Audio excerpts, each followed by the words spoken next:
S3 webinar. We have a lot to cover tonight, but there'll be plenty of time for questions and answers.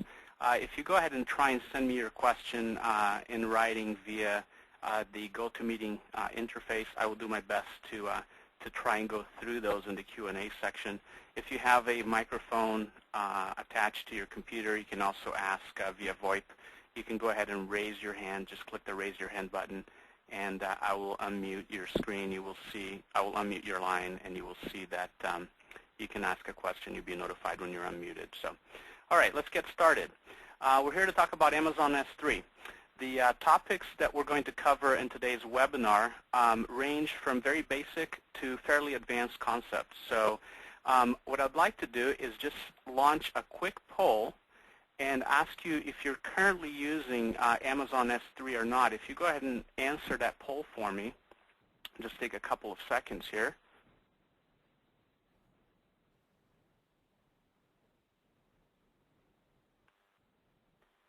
Okay, I have about almost everybody replied already. We'll give it just a couple of more seconds here. Some pretty interesting answers. All right, I think we got all that we're going to get. We're going to go ahead and close the poll. And about 23% of you said that you are already using it. 37% of you said, yes, I plan to, no, I'm not using it, but I plan to use it. And 40% said, what the heck is Amazon S3? Okay, so let's go ahead and get started with that. Understanding Amazon S3. Amazon S3 stands for Simple Storage Service. It is basically a file hosting service. You can upload your files to the Amazon S3 server or service, and your files are accessible via the web. Some of the key characteristics of S3 is that it is very scalable. You don't have to worry about how much storage capacity you're going to use. You basically just pay as you go. You use as much as you want, and Amazon handles growing disks, etc. It is very reliable. Amazon S3 has been around for about 3 years now. They're celebrating their 3-year anniversary, and they've only had a couple of glitches ever where they've had any downtime. So a very reliable service. It is extremely fast. This improves your user experience a lot when you're putting content on S3 to share with your users on the web. So we'll talk about what kinds of content you want to put out up there, etc. Amazon basically has unlimited bandwidth. They buy as much as they need to ensure that their users are happy with throughput. It's very inexpensive, and this is the thing that might shock those of you that haven't really looked at S3 before, especially if you had concerns about how much it costs. There are no sign-up fees whatsoever, no contracts. It's purely a pay-as-you-go, pay for how much you use, and it is extremely secure if you do it right. And I'm going to be probably shocking some of you tonight on Amazon S3 security, and if you think your content is secure, you might be shocked. What it is not a web server. There is no FTP access. There's no cPanel, no PHP, no MySQL, not .ht access, etc., etc., etc. You are not going to get any of the functionality other than access to files that you would get on a web server. So that's what Amazon S3 is, and that's what it is not. So how much does it really cost? I got a lot of questions during the registration. Please help me figure out the cost. I'm not sure exactly how much it costs, etc. Amazon S3 is a pay-as-you-go price and pay-as-you-go service, and the price is broken down into several categories. First, you pay for storage. How much data do you actually have stored on S3? And the cost is 15 cents per gig. You pay for how much data you transfer in. This is how much you upload in number of gigs. It costs in the US 10 cents per gig. And there's a special going on right now until June 30th for their celebration of their 3rd-year anniversary, where you pay 3 cents per gig that you upload. Then you pay for data transfer out. This is how much people download. This is the amount of bandwidth consumed for downloads. And then there are a couple of other charges which are really insignificant, and I'm going to show you that. The number of requests. Every request for a file to either upload, list, copy, or download a file, which would be a GET request, has a charge. These are 1 cent per 1,000 and 1 cent per 10,000 requests. Really insignificant. Price in Europe varies a little bit. Amazon S3 is available in data centers in the U.S. and Europe, and you can choose where you're going to store your data, and I'm going to show you that, how simple that is to select. Okay, so given those prices, how do I really calculate what it's going to cost me? So S3 has a calculator that allows you to estimate what your monthly charges are going to be. So I took a very, very high usage example. Let's say I have 1,000 videos that are about 20 minutes each and recorded in fairly high quality, which is going to give me about 30 megabytes in size for each video file. And then I put all of those up on S3. I have 30,000 video views per month. That's 1,000 a day. This is what it's going to cost me. It's going to cost me $7.50 per month to store the data. That's just to keep the data there. The data transfer, both in and out, is going to cost me $158 per month. And all of those requests, 30,000 requests, as you can see, very negligible cost, 13 cents. You can pretty much ignore that. That's for month 1 because we had to upload all of those 1,000 videos. In month 2, you're going to see a drop in of about $12 or so, which was the price to upload those videos. So what I'd like to do is actually show you how to use that calculator. In order to get to the calculator, you saw a URL on the screen. Don't worry about taking down URLs and notes. I have several of those through the presentation. What I'm going to do is I am going to, at the end of the webinar, send every one of you an email and let you know of a survey. If you fill out a survey for me, I will send you a copy of this presentation in a few days, which will have all the links, and I'll send you some additional information based upon what we talk about. So basically, you go to this URL and you select the services. Okay, there's either Amazon S3 US or Amazon S3 Europe, and then you put in the amount of storage. Okay, in our example, we said we're going to have 50 gigs. We are going to transfer in 50 gigs. We're going to transfer out. Remember, we had 30,000 views of 30 meg video. That would be equivalent to about 900 gigs. You just got to do a little math there. And let's say I had 1,000 put requests, plus I did a lot of listings there. Let me just put 10,000 here. Again, this is such a negligible figure. And then we had 30,000 requests to get files. You basically just scroll down and click Calculate Now. And here is your price for Amazon S3 in the U.S. If you're in Europe, just select Europe above. That's how easy it is to calculate the price, and that's how much it is going to cost you. Again, those were fairly high figures. Those of you that may run membership sites that have lots of video will probably attest to the fact that this is a pretty busy site here. Most of you aren't going to be paying nearly this amount for S3 service. Okay, so how do I get started? So I had 37% of you who said, no, I don't use S3, but I plan to, and 40% that said, what the heck is Amazon S3? So I'm going to assume that you do not have an S3 account. For those of you that do, just bear with me. This is a pretty quick process. Here's a step-by-step process that you're going to go through. Let me actually show you. Again, I will send you this spreadsheet if you fill out the survey for me at the end of the webinar. But let me actually walk you through the process. Let's go ahead and sign up for an S3 account. So basically, just go to aws.amazon.com/S3 and click the Sign Up button. It is going to ask you if you already have an Amazon account. If you've ever purchased anything on Amazon, you have an account. Otherwise, it's very easy to create an account. Just click I'm a new user. I, of course, created an account for this webinar, and I'm going to log in with that as a brand new Amazon account, and I'm going to say that I'm an existing user. Click Sign In, and it's going to have you confirm some information, and the important thing here is to check this, that you agree to the license agreement after you read it. Click on Continue. The next step is going to be verifying the pricing. They tell you what the pricing model is. We've gone through that already for both the U.S. and Europe. And then it has you select a method of payment. So you have to have a credit card to use the service.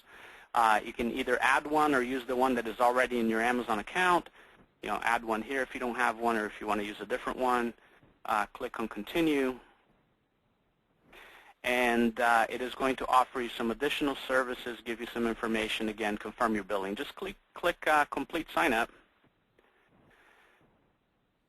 And that's it. We have an Amazon S3 account. That is exactly how easy it is to set up. I will not get charged anything by Amazon unless I actually use those services and I have usage.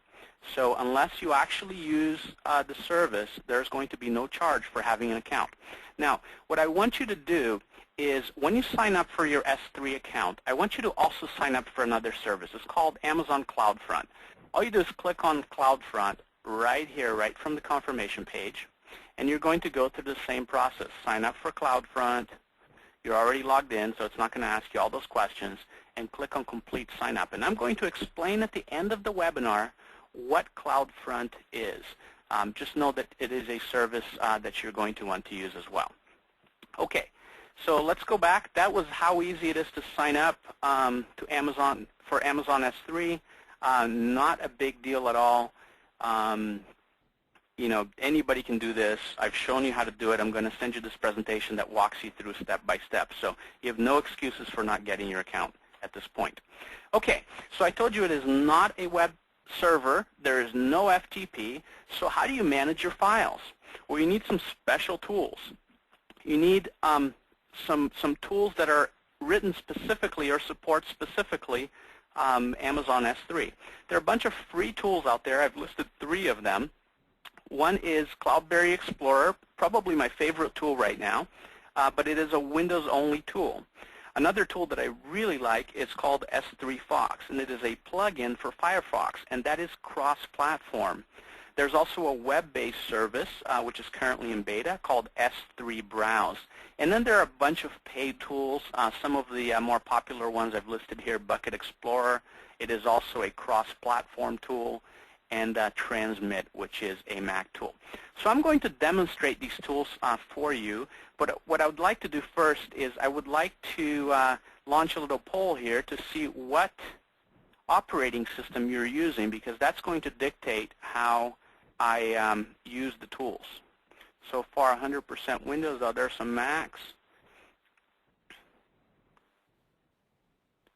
All right, a couple more seconds. Please take the time to answer so that I can tailor the content here for you.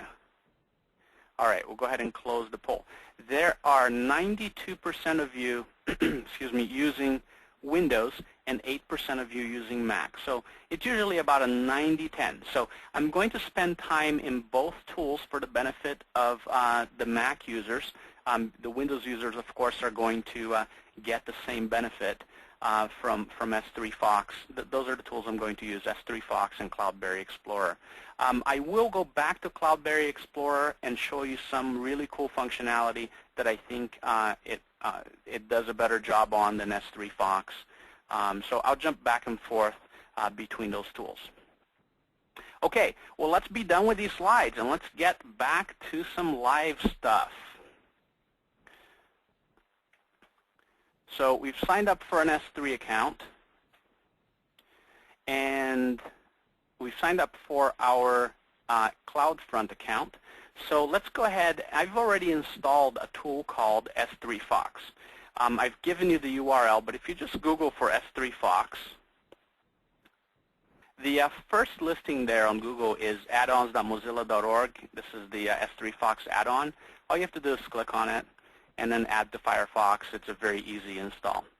So I've already done that. Once you install it, you go to Tools, and you see S3 Organizer.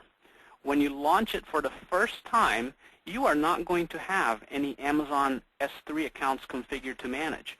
So what we need to do is go get our Amazon credentials from the Amazon website. That's kind of like our username and password, although they have different names. They're not called username and password. So let's do that. We'll go back to the Amazon site. If you're not logged in, just go to amazon.com/S3. Click on your account, and you're going to need something called the Access Identifiers. See, it's under your account, Access Identifiers. When you click on Access Identifiers, if you're not logged in, it will ask you to log in. If you're logged in, it will show you this. Your access key ID, you will need to copy this, and you have a secret access key, which you have to actually click on Show, and then it shows you your secret access key. You want to keep these things hidden so that others can't use your account and run up your Amazon S3 bill and access your data, etc. So you want to make sure these are kept fairly secure. I already have another account that I'm going to use. So when you launch Amazon S3 Firefox Organizer, the first thing it's going to ask you to do is click on the Manage Accounts button, and then you give it a name. Let's see, Webinar S3 account. Give it whatever name is descriptive enough to you. And then go ahead and copy from that Access Identifiers page. And I already have this somewhere else here for ease of copy and paste. Copy that, paste that information in. Again, this name can be anything you want. Just click on Add. And now you have an account. When you close this, it is actually going to show you your account. Since I'm using a pre-existing account, I already have a couple of what are called buckets. Let me go to Cloudberry Explorer and show you how easy it is to do in Cloudberry Explorer, because again, I really like this tool. So I'm already configured there. When you launch Cloudberry Explorer, you're going to see a window that is like this. It basically shows your computer on both sides. All you have to do is say new Amazon S3 account, give it a name, whatever name you want, and again, paste your access key and your secret access key, and then choose to go ahead and use SSL so that your connection is secure. So I won't do that. I already have an account, and that's what I'm going to use. So let me go back to S3 Fox, the S3 Explorer. Buckets are top-level folders, but they're not really folders. They're called buckets because they are like a unique host. Think of it as a separate hosting account or separate web server. If you want to think of it that way, again, it is not a web server, but every bucket is going to have a unique URL, so it's going to be a unique host on S3. The way you use it is you create a bucket. If you don't have one, you just click right there, Create Bucket, and then you can give it a name. Let me try to give it a name Test to show you what happens. And then you can choose it to place it in Europe. By default, again, it is going to be placed in the US. So I'm going to try the name Test, and I'm going to get an error. The requested bucket name is not available. The bucket namespace is shared by all users of the system. Please select a different name. This means that it doesn't matter that you don't have a bucket called Test. Somebody that uses Amazon S3 has a bucket named Test. So you have to have a globally unique bucket name. So let's try another one. Let's try S3 Webinar 2. Okay, my bucket was created. All right, so that's how you create a bucket. So how do you upload files?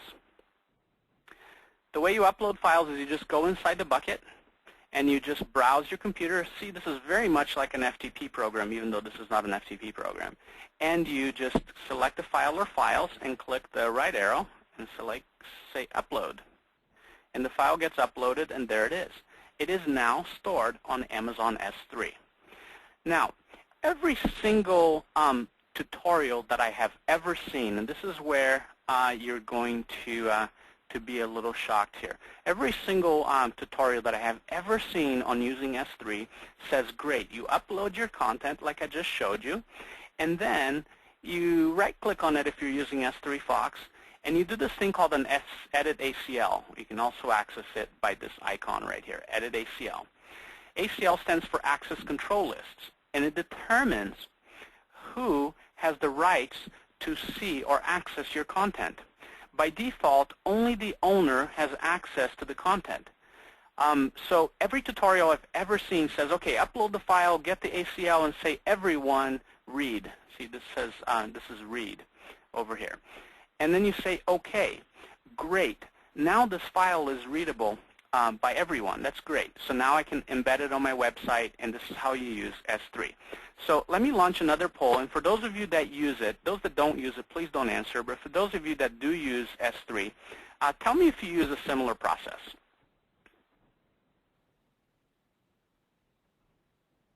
Let's see, I have to close the previous poll here. Okay.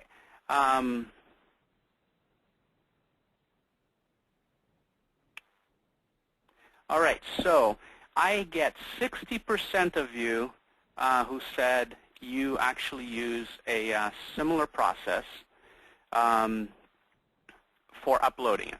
So let me ask you now another poll question.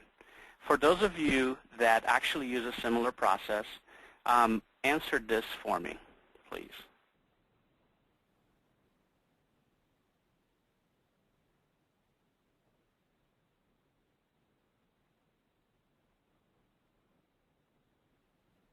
Okay, so let's close that poll, and if you look at the poll results there, 50% of you say no, and 50% of you say you are not sure. All right, well, let's take a look. Let me show you how your content is. Because I have created a bucket here, and I've set it so that everybody can read the contents of that bucket, I can do this thing. How do you get the URL for a bucket or a file on S3? You simply right-click on it and you say copy URL to clipboard. We're going to go ahead and open a web browser, and we're going to go to that URL. Look, this is how a URL for a bucket is constructed. It is the name of your bucket .s3.amazonaws.com. Look what happens when I go there with a web browser. I actually get to see the contents of that bucket. Look, I have an S3 webinar, a file called demo video, and I have a file called ebook. Take a look at this, demovideo.mp4 and ebook.pdf. What happens if I take this file name, copy and paste it, and append it to that URL? Wow, look at that. I can actually get my file, download my file using that S3 URL directly. Guess what? I didn't have to go to anybody's website. I didn't have to go to your website to get your content this way. You know, same thing with the ebook. Just use the URL for the ebook, and the ebook is going to come up. So now I can take your content just by looking at the URL for your S3 content. Now, how do I do that? Well, if I ever see a video that's embedded on a web page, or I see a download link, I can very easily grab that URL and by viewing the page source. Every one of you knows how to view the page source, hopefully, of your web browser. If you don't, I am going to show you how to do it. Now,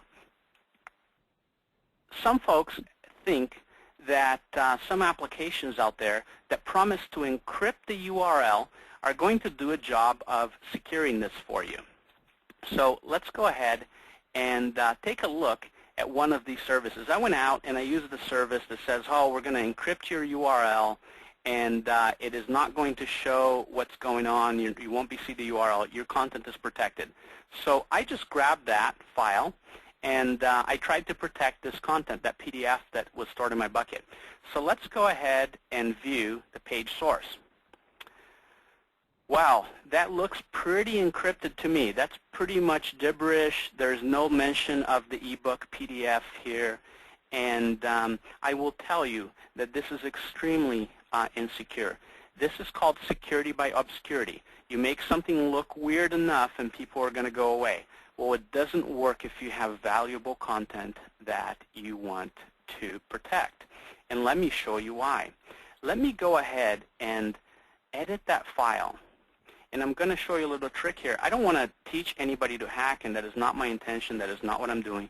But I need to demonstrate for you how easy it is to get around this type of security.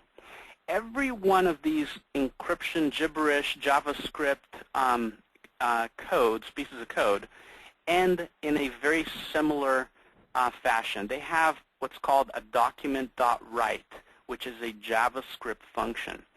If I just take this document.write, and in front of it, I put another document.write, and create a text area around the first doc.write, and then put it over here at the end behind it also. And by the way, this is simple HTML. If you want to find out how to do this or what I'm doing, I'm not going to teach you HTML, but you can just Google for text area HTML. And if I typed all of this right, and if I save this file, now instead of that JavaScript being interpreted by my browser, what is going to happen is the interpreted code is going to show up inside a text box with my URL in plain view. Take a look at that. So I didn't have to go decipher any code. I just let JavaScript do it for me. I just tricked it. So now I can look at the page source, pull that code, and see what the issue is there. So let me ask another poll. For those of you who weren't sure for those of you that may use these services and you weren't sure, do you think your content is secure now?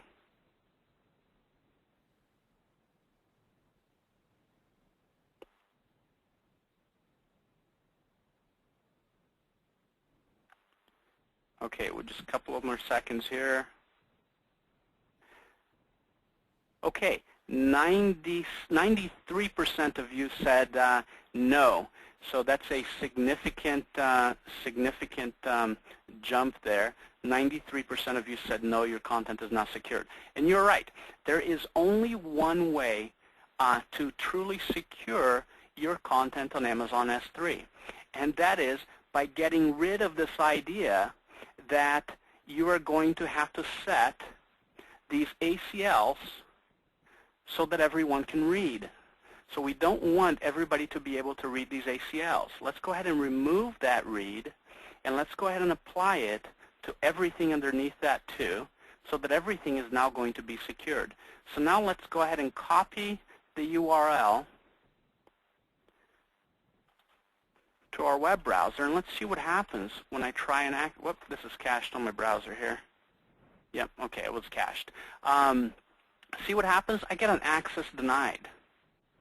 So I no longer can access that content even if I know its URL. So what's going to happen here? How am I going to secure my content and still have access? Because if I put this as a downloadable document in one of my membership sites and my users get this, that's not good. They need to still be able to access it. But I just want to be able to control who can access it and for how long. So there's this concept. I'm going to jump over to CloudBerry Explorer here because it just shows the concept in a little bit cleaner way. There's this concept here, and I'll just go to a different bucket. And let me just show you in CloudBerry Explorer how these ACLs look for a second. See, it's a little bit different look and feel here.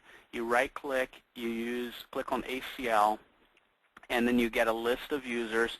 And everyone, they call it all users in CloudBerry Explorer. But you see they don't have read rights here, so that is a protected file. Nobody has rights to it. So one of the things that I can do with both CloudBerry Explorer and S3 Fox, and I'll jump back to S3 Fox in a second, is generate what's called an authenticated query string URL. He calls it expiring URL. And that allows me to set a date and time when this URL is going to expire. So let me set this to 6:33 because it's 6:32 right now. And when I generate this URL, notice a bunch of stuff gets appended here. This is a digital signature with a specific expiration time that cannot be tampered with. So before it expires, let me go ahead and copy that, copy to clipboard. Let me jump over to Firefox, and let me try and access that document. See, I can go ahead and download that because the time hasn't expired yet. I'll let this sit here for a second, and I'll try and do a refresh on this, and it is going to show me that it no longer can do this. Meanwhile, let me show you how you do that on S3 Fox.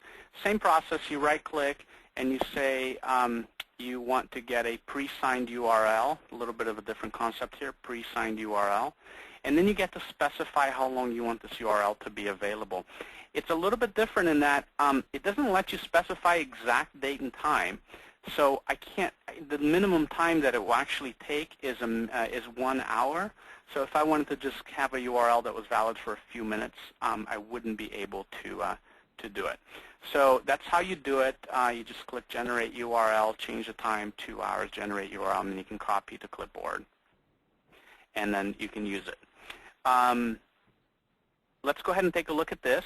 We'll go ahead and try and access that. Now it's past 6:33 p.m. Pacific Coast.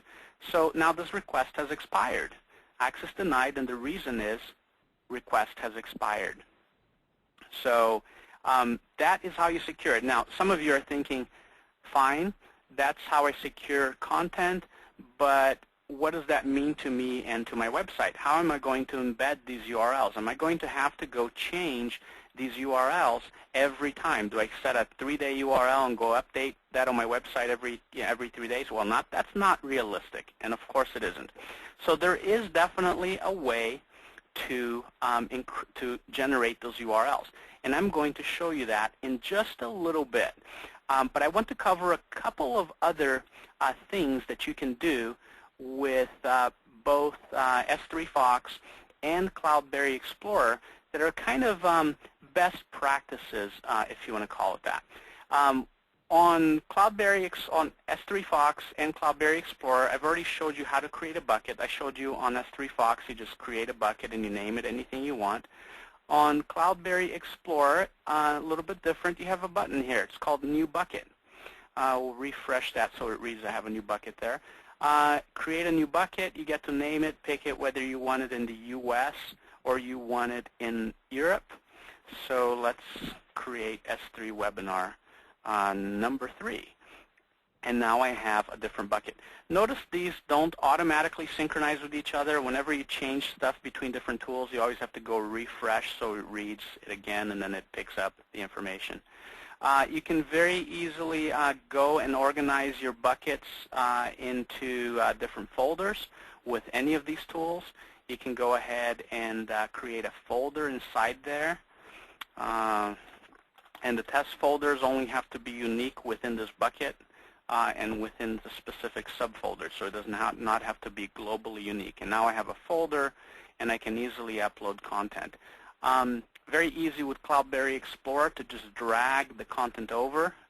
So I like this tool a lot. It's got more of the Windows look and feel and interface, and that makes it very nice to use. Another thing I like about CloudBerry Explorer is that it's a tabbed type system, so I can have multiple tabs. So if I have multiple S3 accounts, I can move things between different S3 accounts. I can even move things between different buckets. So let me go to the S3 Webinar 3 and drag the data from S3 Webinar to S3 Webinar 3.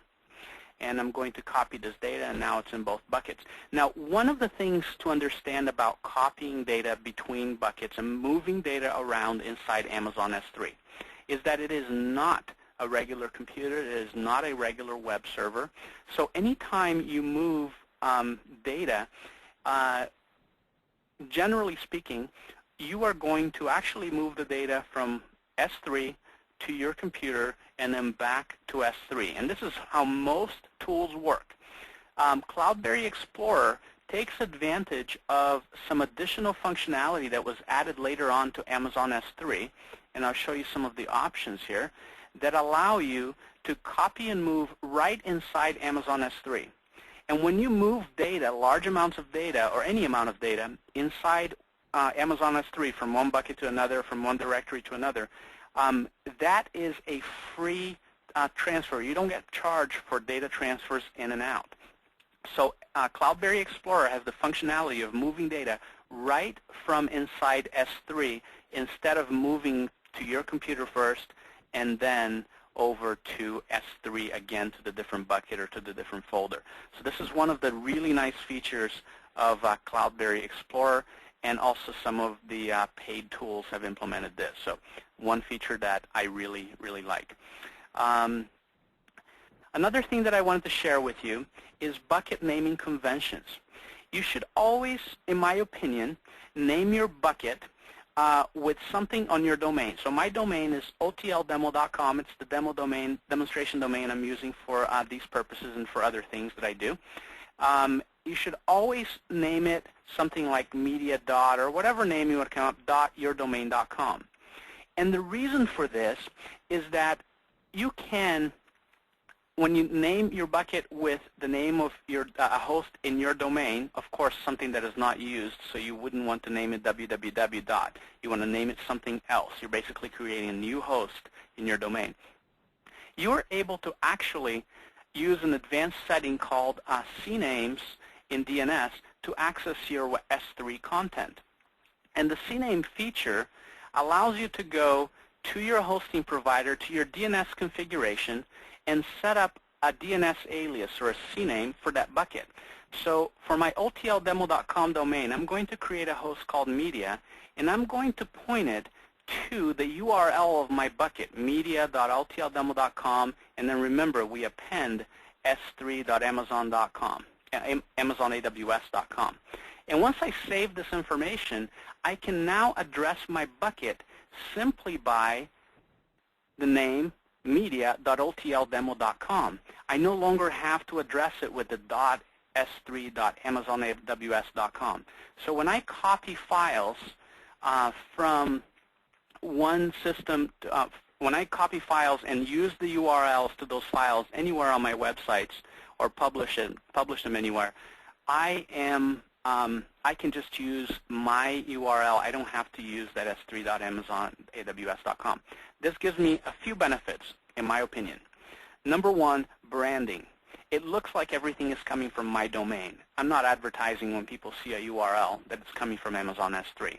Some would say that that adds a little bit of security, because if somebody knows a little bit about S3, they might be inclined to test your bucket for those vulnerabilities that we shared today.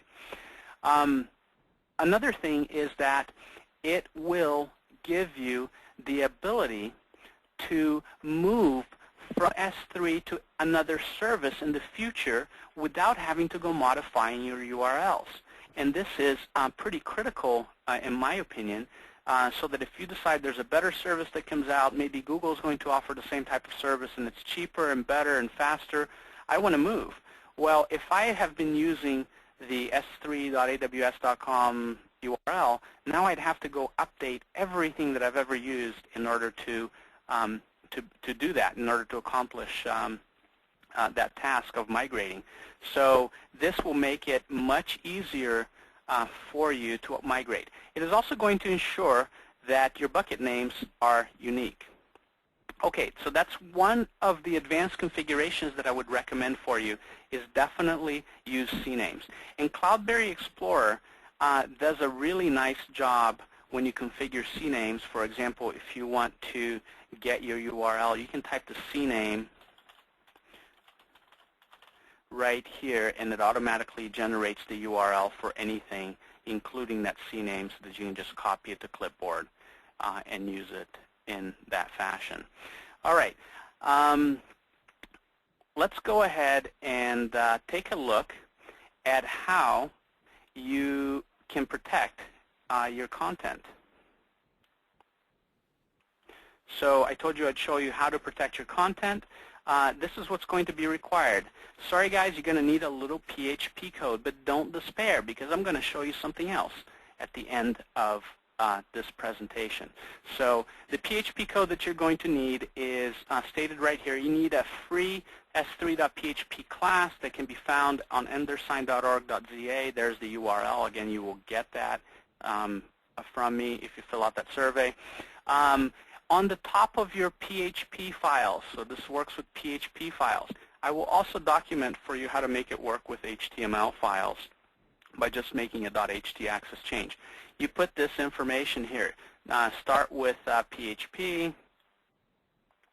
Let me highlight this for you.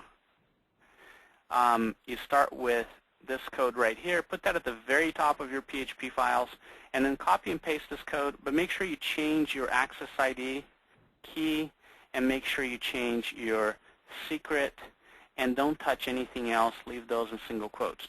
Now, anytime you want to place the link somewhere, you are going to just use this code. Instead of using a URL, you're going to use this code right here.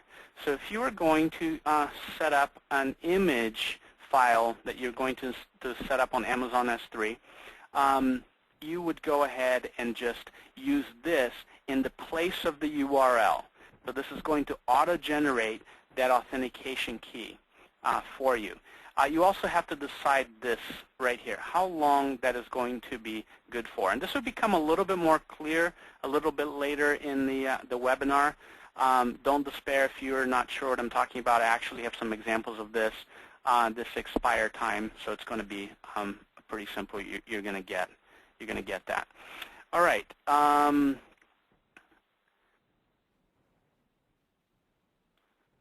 Let's see. We have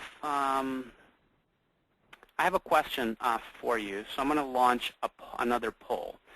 Tell me if you have the need. By the way, this you would do in static HTML pages or PHP scripts. Tell me if you have the need to securely embed video or downloadable content on a WordPress blog or site.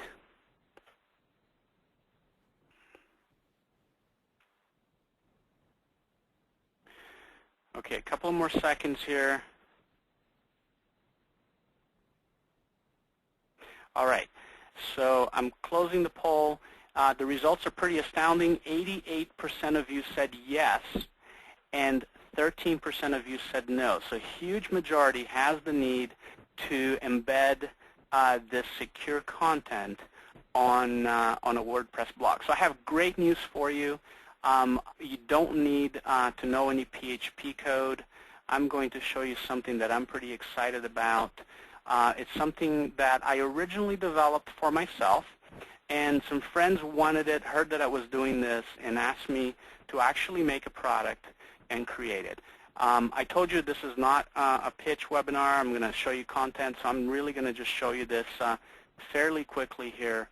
And just let you see the capabilities and things that can be done. Okay, so I have set up a blog. It's a standard blog. Let's see, just a WordPress blog. I just did it very quickly with cPanel through Fantastico. It's got nothing on it. It's just a hello world. That's basically it. I am going to upload into my WordPress blog a plugin. So the way you upload plugins, you're probably all familiar with this if you have WordPress blogs, is just you go in WP Content Directory, go into Plugins, and right-click or just drag that over in whatever FTP program, drag the S3 Flow Shield. This is an application. This is a plugin that I have created to allow me to accomplish what I just showed you. So once the plugin is there, if I go back to my administration interface for my blog and just click Plugins, I'm going to see S3 Flow Shield as a plugin that is available. Now, the reason I'm doing this with a brand new blog is that I wanted to show you that nothing else is required in order to accomplish this. You know, of course, you can use it with other plugins, membership sites. I have a membership site that I use this with. Semiologic themes, any other themes that you want. So let me activate. Once the plugin is activated, you're going to see a new setting under Settings, a new page called S3 Flow Shield. So I'll just click on that, and the configuration of S3 Flow Shield really couldn't be easier. What I'm asked for are 3 pieces of information. You should be getting used to this by now. Your Amazon key, your Amazon secret, and then I'm asked for the bucket name that I'm going to use. Once I've done this, all I have to do is update options, and I'm ready to go. My plugin is completely configured. So what I'm going to do now is I'm going to add a new post, and I'm going to embed a video on my blog. So my secure video. And the way I do that is just by using a key called S3 video, file equal, and the name of the file. Let's go back to S3 Firefox Organizer, and let's take a look at my bucket, the media bucket.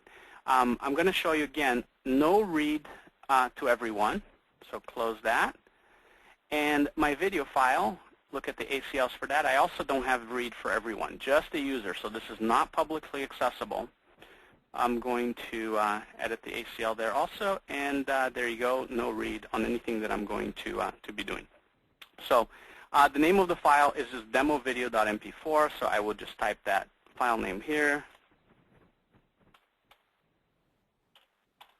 Okay, and when I publish this,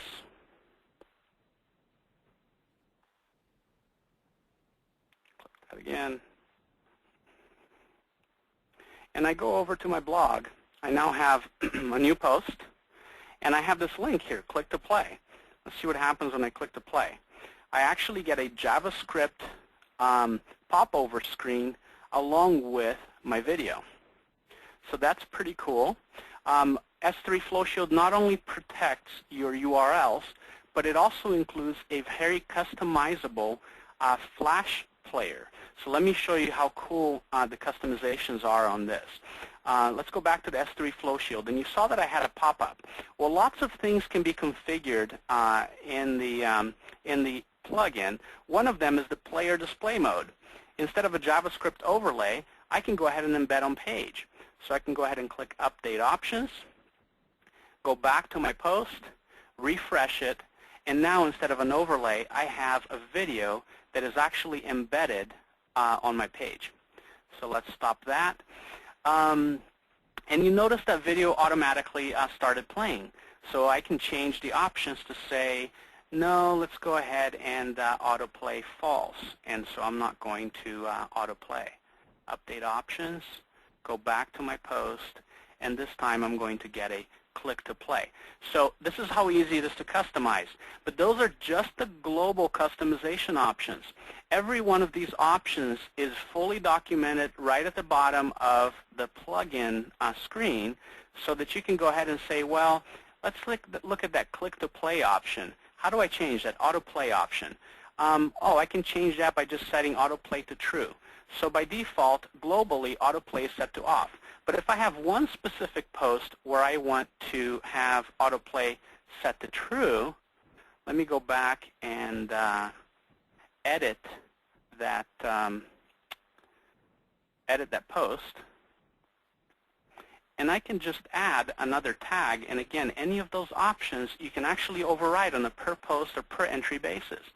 So autoplay equal true. So for this specific video right here, autoplay is going to be automatically turned on once I post it.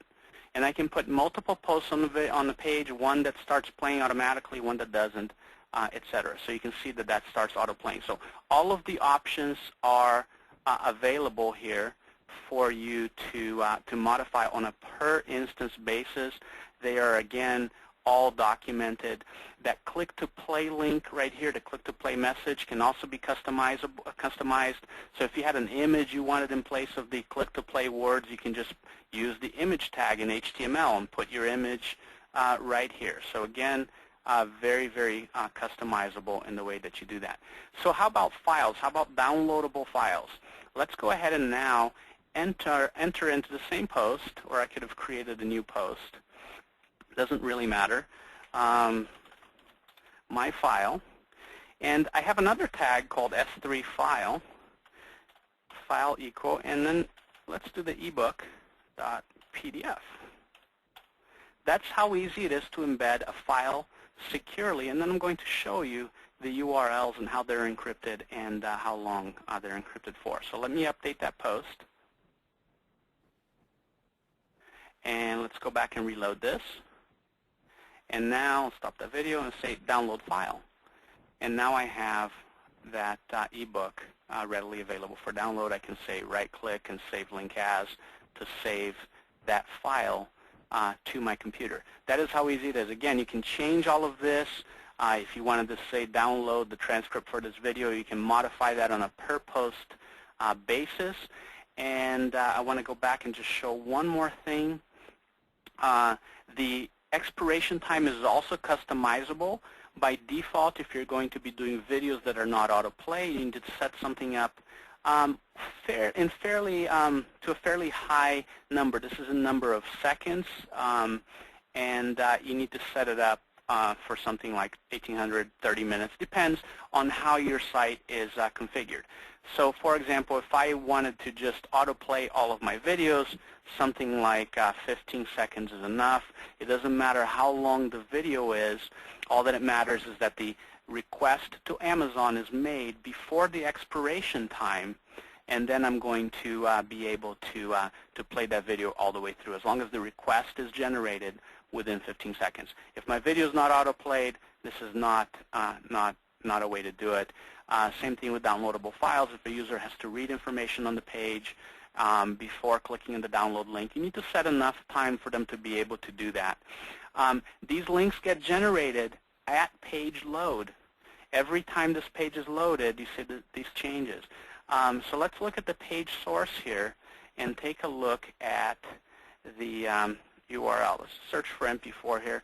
Here is the encrypted URL that was generated. It's a little bit encoded there, but you can make out the HTTP. You just change this to ://media.ltldemo.com, etc. If you've configured your buckets for CNAMEs, then you go back to the management screen and say, yep, I want to use bucket CNAMEs. And then it will strip out that Amazon, that's s3.amazonaws.com. So that is the S3 Flow Shield plugin. Let's go back to the presentation because I want to show you a couple of other things before we go for today. I am going to have a special offer for you for this plugin at the end of the webinar. We'll talk about it in a little bit towards the end, but I know it's late for some of you if you're looking to get going. I'm going to offer for 2 hours after the webinar, you're able to get this S3 Flow Shield plugin for just $67. I haven't decided on the final price yet. I just started. I just put up the sales page yesterday. It's not much of a sales page. I haven't even had the time to write a sales page yet, but I wanted to get this here to offer it to you.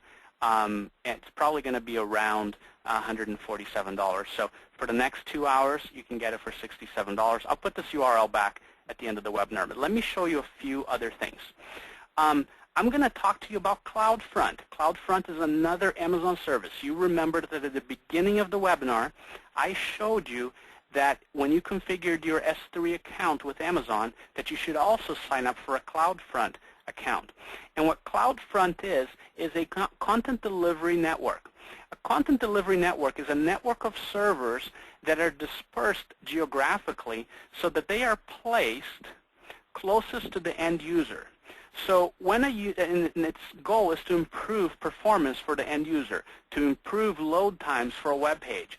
Let's say you have a lot of images on a page. If your image is served by a content delivery network, when the browser makes the request for the image is going to be delivered not by your web server, not by a specific Amazon S3 location. It is going to be served by the closest server to the user. Amazon CloudFront is a content delivery network that has 14 sites throughout the world, 8 in the US, 4 in Europe, and 2 in Asia. It offers seamless integration with Amazon S3, and I'm going to show you that in just a few minutes. So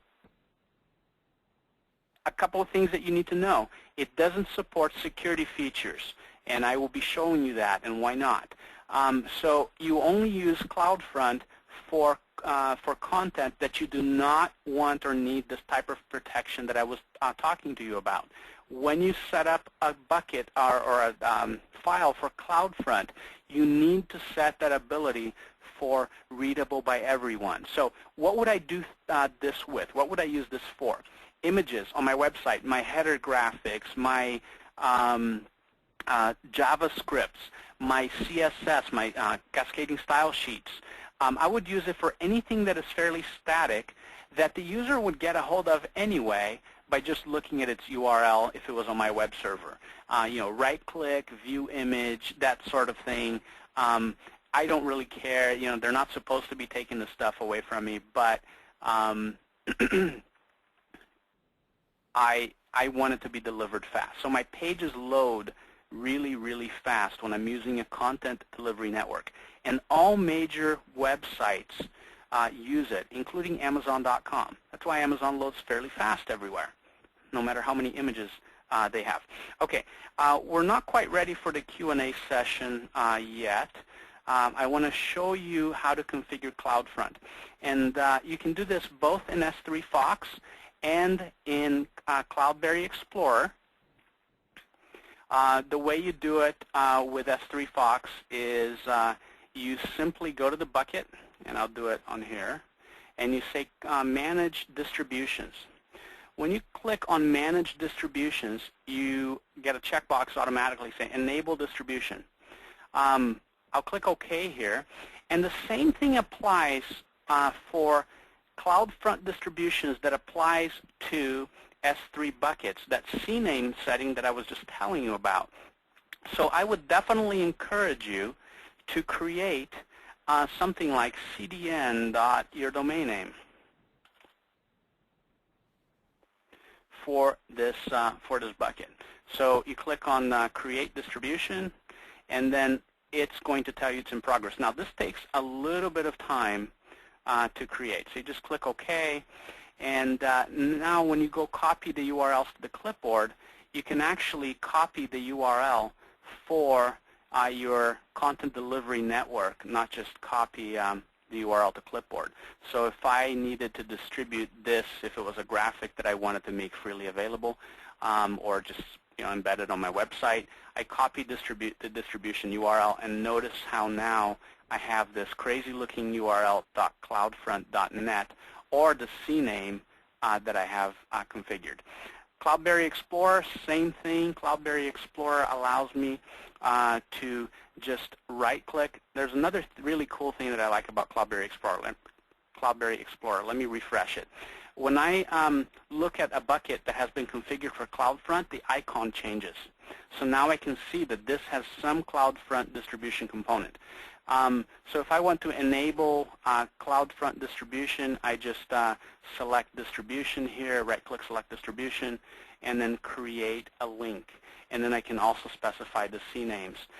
There is one thing I do not like about CloudBerry Explorer, and I have already reported this to the developer, and he said he's going to remediate in some fashion. And that is that when I create the distribution, I have to enable it and say, OK. Do you really want to enable it? Yes. It is going to do, something went wrong there. It is going to do something really bad, in my opinion. That is, it is going to set the ACL for all users to read on the bucket. And it's kind of an intelligent thing to do because CloudFront needs that, but CloudFront doesn't need that for the entire bucket. It only needs it for specific files. So as long as I go to specific files and set the read permissions, I don't have to fully expose my bucket. So if you use CloudBerry Explorer, go to all users and uncheck read and apply that. And then your bucket is protected again. You can go to specific files and set that all users read for those images and such that you want to distribute through the CloudFront network. The way you get CloudFront information is your URLs. Again, just go through CloudFront, and then you can pick which URL you want for that specific ebook, CloudFront or the original Amazon, and you can see that it changes that on my screen.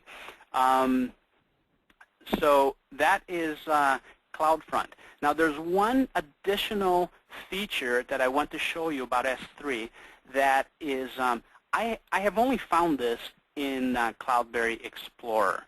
I haven't found this anywhere else, to be honest with you, other than in writing PHP code myself to get this done. And that is the ability to turn on logging for a bucket. The way you turn on logging is you first create a bucket where you're going to store the logs, and the bucket needs to be in the same place as your bucket that you want to log. And then all access requests for that bucket, from that bucket are going to be logged. So name is something like logs dot, and then the name of your bucket. And you don't need to set CNAMEs or anything for this because you're not going to ever use it. You're going to just access it through here. Once you create that, you can actually select your bucket, right-click on it, and select logging. And now you can turn on logging. And when you turn on logging, you have to specify what bucket you're going to store your logs in. That's why we created a new bucket. You have to store your logs somewhere. So I'm going to log the media.otldemo.com bucket into logs. And once I click on this, logging is going to occur. Now, don't worry if the logs don't show up immediately. They are not placed in that bucket in real time. It takes a little while for those logs to show up.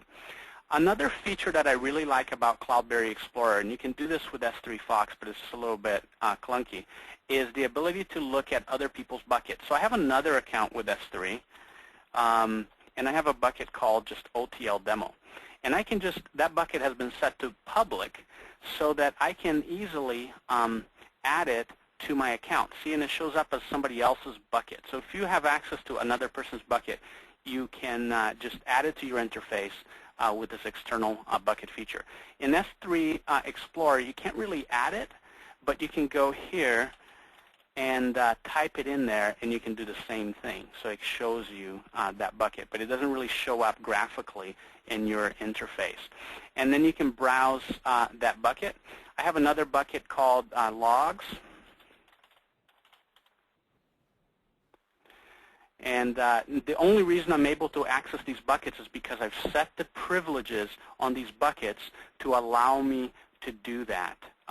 So otherwise, I definitely would not be able to do it. How do you do that? You can specify specific ACLs for a bucket, access control lists.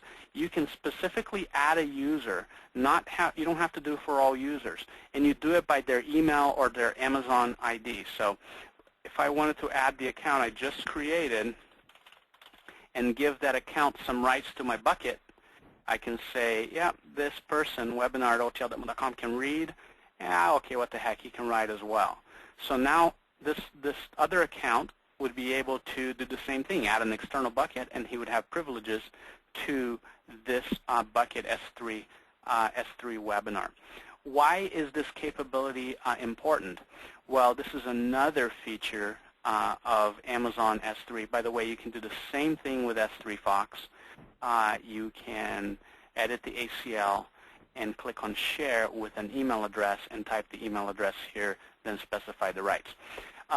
This feature is important because of another unique capability of CloudBerry Explorer to exploit an Amazon or to make use of an Amazon advanced feature. And that is called Requester Pays. There was a question of this by one of the registrants in the webinar.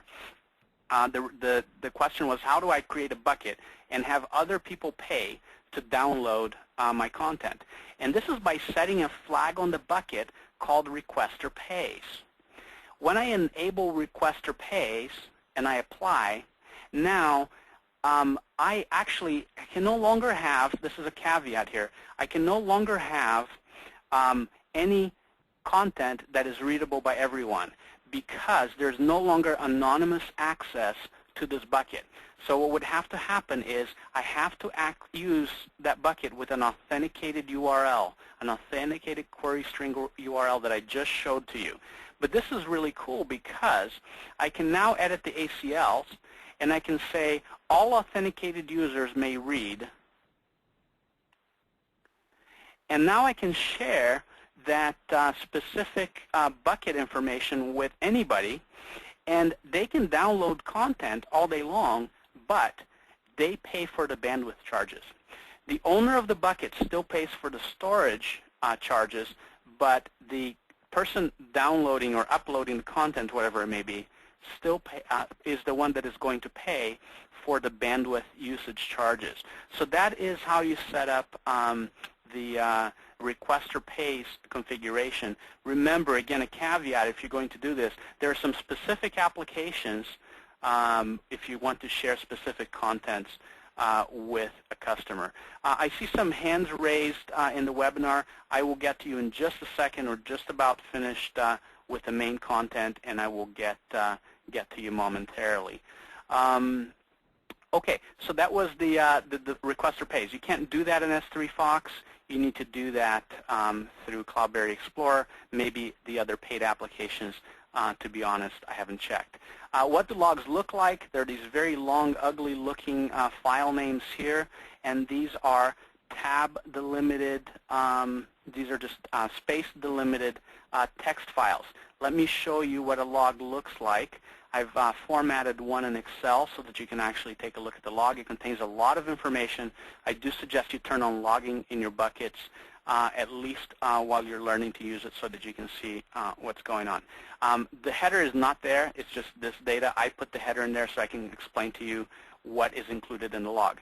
The bucket owner, this is an ID of the bucket owner, the name of the bucket, the time that this action occurred, the remote IP address of the requester, the ID of the requester, a unique request ID. That Amazon generates this for every single request. The type of operation is a GET operation. So this was a download. Demo video is the name of the file that was downloaded. This is the specific URL that was requested. You can see here that this was an authenticated request because it has the authentication query string there. It was a 200 HTTP return status. That means it was okay. There was no errors. The number of bytes sent, the amount of data sent, the total time in milliseconds. So this is just 11 seconds to download that file. How long it took Amazon to process the request, 21 milliseconds, extremely fast. The refer URL, so where did they get this link from? So this is important to see if you want to see where your requests are coming from. If you have your buckets unprotected, you definitely want to turn on logging, because you want to know if somebody else is embedding your content directly on their website. And this is how you would be able to tell. You'd be able to tell where the requests are coming from, who's referring them to that link. And then, of course, the browser that was used to download or access that content. So that's what it looks like. Again, it doesn't come formatted that way. I just formatted it so that you could see it.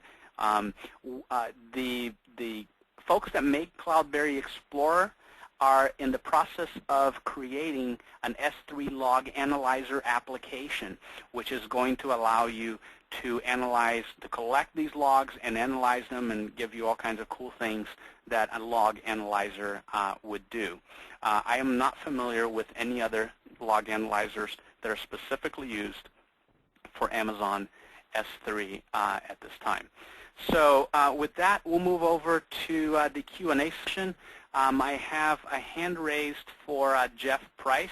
Jeff, you're on the phone, so I'm going to go ahead and unmute your line.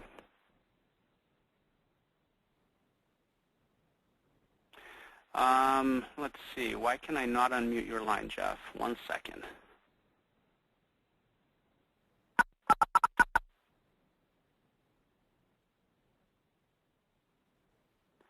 Okay, let's try that again, Jeff.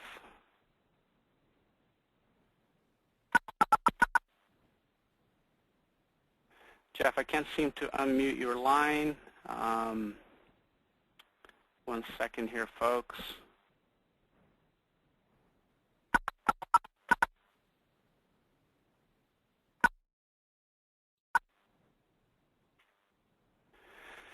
Okay, you guys are going to have to ask your questions via the question asking window, so I'm going to go ahead and ask that. There was a question. I heard that Amazon will automatically suspend my account if my credit card expiration date is not renewed. How can we avoid this? Well, you know, I'm not sure. You have to contact Amazon for that if they are able to send you a notification. When your credit card expires, you get a credit card in the mail long before the other one expires, so make sure that you just know what credit card you're using there, Stephen, and go update your Amazon account. Questions about whether this webinar is being recorded. This webinar is being recorded. However, I am not sure how if I'm going to distribute this or not. What I do promise I'll send you is a copy of the slide presentation along with any additional notes from questions that may not be answered, etc. So that you can get this information. I'll just ask you to fill out a survey for me, and then I'll send you this information. Does Amazon also pay you a fee when someone downloads one of the files? This would help some monthly fees or maybe earn some for the account owner. No, so there is no affiliate program, Jeff, for Amazon S3 for any of the Amazon Web Services. Again, you can set the requester pays on the bucket, and maybe that will do it for you so that the requester is downloading the files.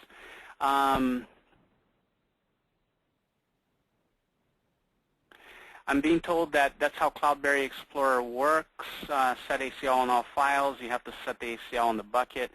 Yes, but you can also set them specifically on the files, and I've done that. Will this work with CyberDuck instead? I believe the latest version of CyberDuck has an S3 compatibility mode, although I am not a Mac user at this point, not yet, and so I haven't tried CyberDuck myself. Love the plugin, can't wait to use it. Thank you very much, Leanne. I will share the screen again with you guys with that special offer, so if you want to look at that URL. Let's see. Just joined the webinar, is not able to make it on time. Is a possibility to get a recording? Again, I've already answered that question. I'll tell you what. I will add this webinar, making decisions on the fly here.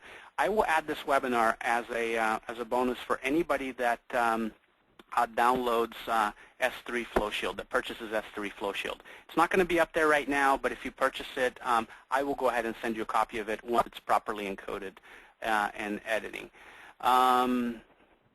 Somebody's telling me another application which allows logging is Cockpit, allows the logging creation. Thank you very much. S3 Browser also allows logging. Thank you very much for that information. Can you change the long S3 URL with a cloaker like tinyURL? Sure. If you're talking about the authenticated URL, can you just go to tinyURL? Absolutely. You can put anything in tinyURL. Remember that you are going to those URLs are going to expire if you use authenticated URLs. So if you want those URLs to be always accessible, make sure that you use a service, unlike tinyURL, a service that allows you to go and edit the URL, edit your shortcut or your cloaking link. Okay, yes, Matila, thank you. I'm wrong to say that only CloudBerry Explorers allow logging. You are correct. You gave me those examples of what else allows logging. I hadn't used any of those applications. So CloudBerry Explorer was the first one that I saw that would allow logging. So Matila told us that, I hope I'm saying your name correctly, that those other applications like S3 Browser, et cetera, allow logging as well. And I'm getting a lot of other application names that allow logging. Thank you very much. Let's see. Would the security features discussed make sense for access via EC2 as the URLs are not exposed to the end user directly? Well, EC2 is another Amazon service, the Elastic Computing Cloud, which allows you to instantiate or create virtual servers inside their cloud environment. I'm not sure, Prem, how you would use that. Also, Prem made a comment that what's the purpose of logs? Again, it's for troubleshooting. It's to know who's downloading your content.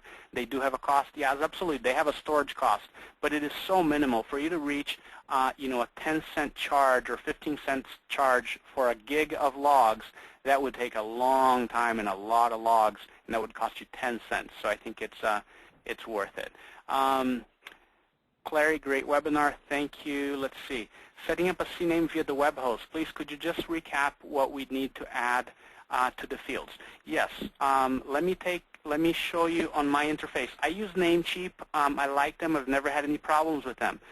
You basically, Claire, you have to create a Namecheap. This is how you do it. Unfortunately, other interfaces will look differently. But you can always ask live support. Hopefully your host, your registrar has live support. Just add the name that you want. Your domain is automatically appended to that. And then you put the name of your bucket. In my case, it was media.otldemo.com s3.amazonaws.com. Now, in order for this to work, your bucket name has to be media.otldemo.com or whatever.yourdomain.com. So those two things have to match. This first portion of the bucket name and the DNS name you're creating have to absolutely match. Otherwise, this is not going to work for you. So just ask your DNS provider how that is going to work. Any restrictions for people in Australia? Ron, I am honestly not sure. If you can have an Amazon account, you should be able to have an S3 account. Actually, I know folks in Australia that have S3 accounts, so there shouldn't be any restrictions there for you. You just have to abide by the policies. See, Andrew joined the webinar very late. Andrea alerted him. Thanks, Andrea. Is there a recording? So I think I've already answered that. There will be a recording. I will distribute that as a bonus for those that purchased the S3 FlowShield plugin. But I will send everyone a copy of my slide presentation along with some additional notes if you fill out the survey at the end of the webinar. Can you use subfolders in the bucket and still secure the content? Absolutely, Jeff. I just showed you how to use a specific folder. Let's see, this is secured. I can create a test folder inside here, and if I want, I can create another subfolder inside there, etc. Protect the content, copy the file there, and then I can get an authenticated URL, get the pre-signed URL. Same way would work in the S3 FlowShield plugin. Instead of just the file name ebook, you would just put folder name / and then the name of the file. So absolutely, the folders don't make a real difference. How in-depth is the manual with the software? Okay, well, let me show you. It is very easy. I'm in the process of creating some tutorial videos as well, but it is so easy to use. Just here's how to embed a video, an example. S3 video, file equal, and then the path to the file, the name of the file. So I give you examples here, or how to embed a file. And then every single parameter is fully documented right in the settings page. Who asked that question? I apologize, I lost who asked that question. That was AJ. Missed the beginning, unfortunately. That made the rest of it make a lot less sense. Sorry, Elizabeth. Maybe we'll schedule another one of these webinars, so we'll try for that. I am also offering, for those that purchase the S3 FlowShield plugin, you will have an option to purchase access to a small group workshop. It'll be a 2-hour workshop. I have several dates listed on the page where you can have direct access to me for a couple of hours in a web meeting. We can do screen sharing. We'll talk over the phone. I can actually take control of your computer and help you do stuff. A very small group, a maximum of 12 people, to make sure that you can get direct access to me. Tom, you went pretty fast and it's late here in Germany. A replay of the webinar with slides would be greatly appreciated. Okay, Tom, so I've already answered that one too. Will you be doing an S3 FlowShield plugin for Joomla? Yes, there will be S3 FlowShield plugins for other platforms like Joomla, Drupal, and PHPBB. So absolutely, those are coming. Thanks for reading my comments. Sure, Mitla, absolutely. Thanks, Will. You already got my payment. It was worth it. Thanks a lot, Tom. I appreciate it. Thank you for the great info. Came in late. Can you put the other login options that people are giving you with the webinar downloads for purchasers? Can you put the other login options? Oh, logging. Yes, Leanne. I will put that in the other applications that folks have given me on the webinar. I will put that in the notes and send out along with the webinar slides that you get if you fill out the survey at the end. You'll receive an email, everybody that attended will receive an email asking you to get a survey, to fill out the survey about an hour after I finish the webinar. Okay, a bunch of thank you here, thank yous. Mitla question, have you used Jungle Disk? No, I have not used Jungle Disk. I understand it's a pretty cool application. Jungle Disk, it's a utility for Windows.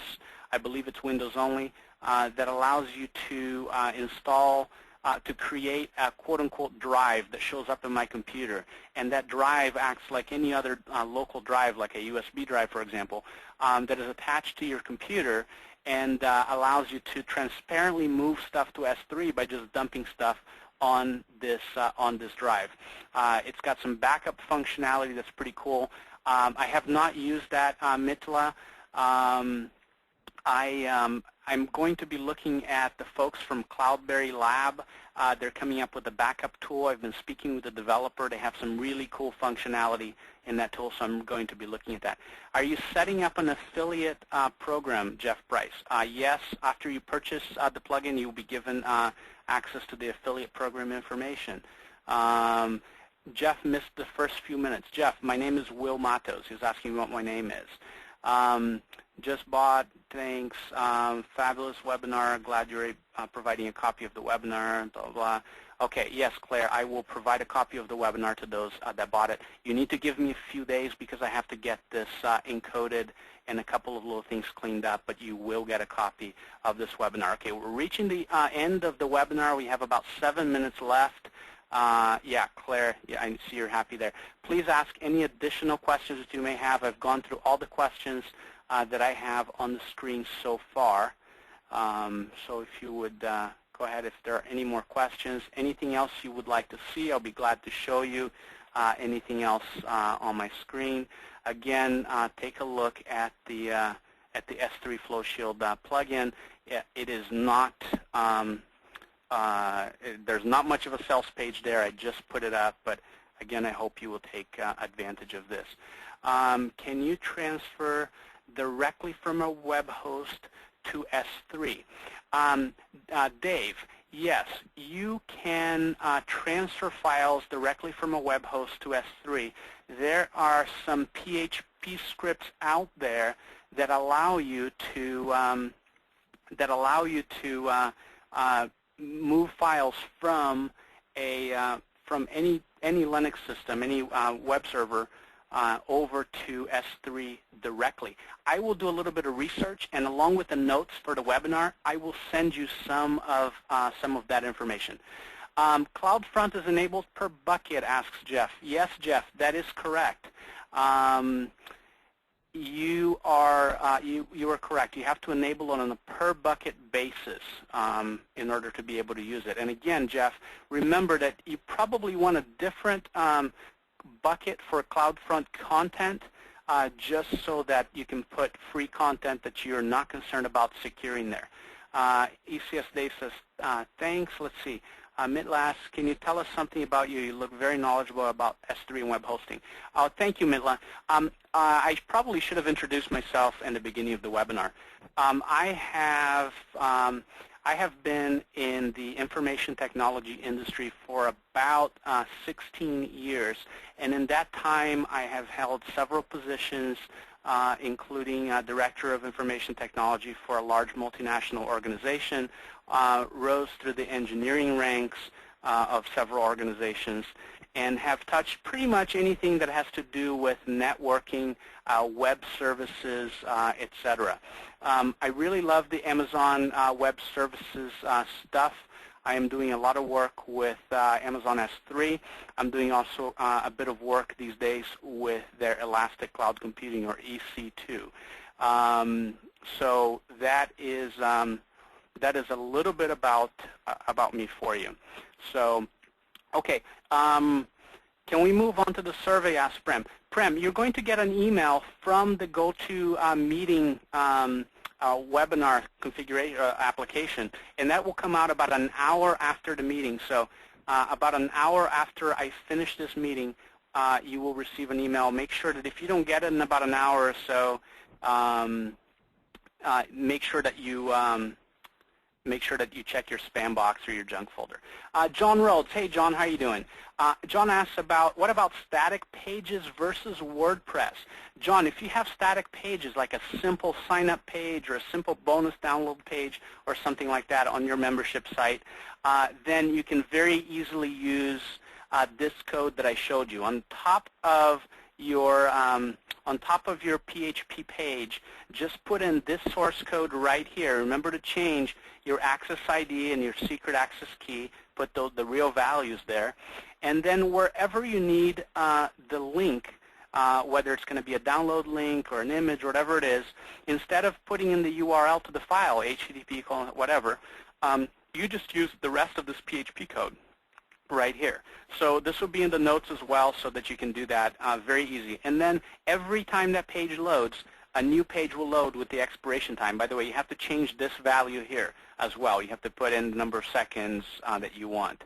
Okay, so change expire time. So that's how you would do it for static pages, John. Hope that answers your question.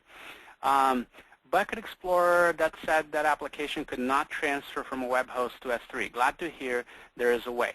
Yeah, definitely, Dave. It is going to require some PHP coding and some understanding of PHP. If you're not very familiar with PHP programming and installing your own scripts and such, definitely ask for some additional help there. Maybe contact me. Maybe it's something that you want to do in that workshop that I told you about. Any other questions? We have about 2 minutes left, and I want to end on time because I know folks, it's pretty late for some folks. I can do that sort of. Okay, Dave. Good. All right. Any additional questions?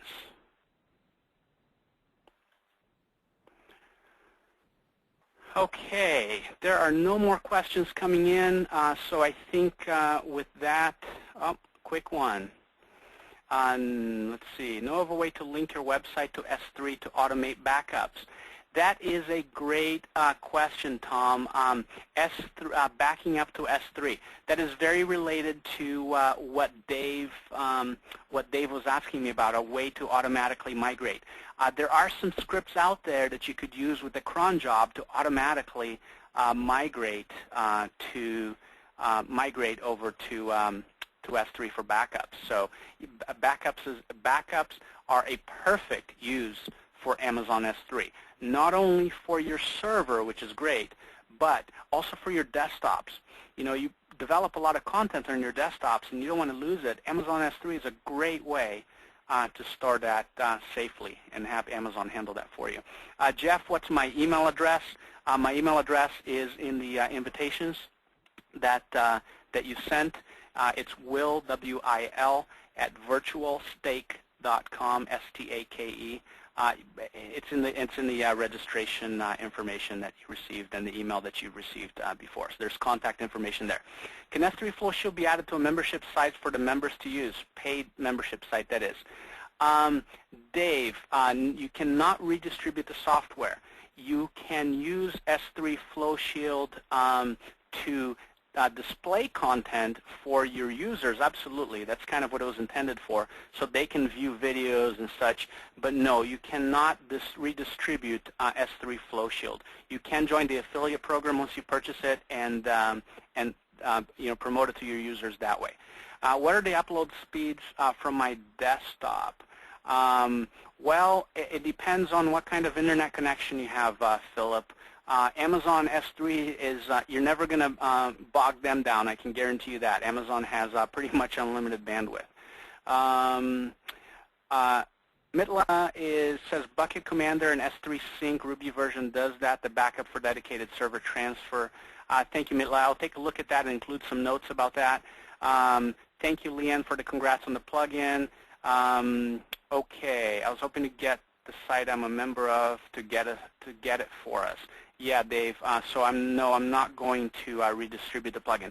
Everybody, thank you. That's all the questions. I am going to stop recording the webinar. We're just over an hour and 30 minutes.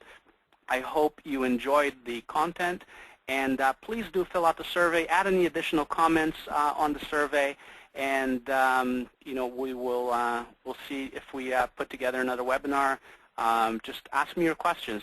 Your survey is your way to communicate back to me and let me know what you enjoyed, what you appreciated, and what you'd like to see in the future.